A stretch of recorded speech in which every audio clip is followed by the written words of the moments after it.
The difference between I know this word and I can use this word. I know this word sounds like a simple statement, but cognitively, it can mean several different things. Hi, I'm Polly. I'm a language coach and I explain how language learning actually works. Imagine I show you a word in your target language. You look at it and immediately understand it. You would probably say, I know this word, and that is true.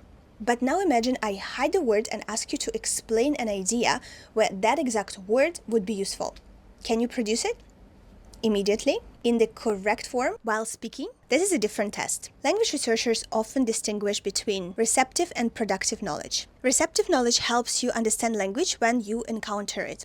Productive knowledge allows you to generate the language yourself. And productive knowledge is usually more demanding. When you hear or read a word, the form itself activates possible meanings, but speaking starts from the other direction.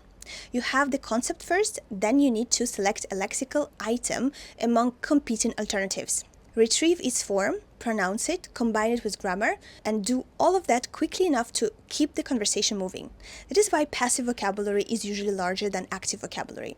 You may understand hundreds or thousands of words that almost never appear spontaneously in your own speech. That is completely normal. The mistake is assuming that repeated recognition will automatically make every word productive. Sometimes it does, but sometimes the word remains very familiar and very passive. So when you learn vocabulary, test both directions.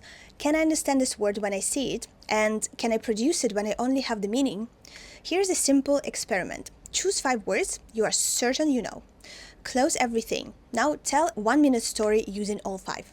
You may discover something interesting. Knowing a word and having immediate access to a word are not the same stage of learning. And for speaking, access is the stage that matters. Follow for more.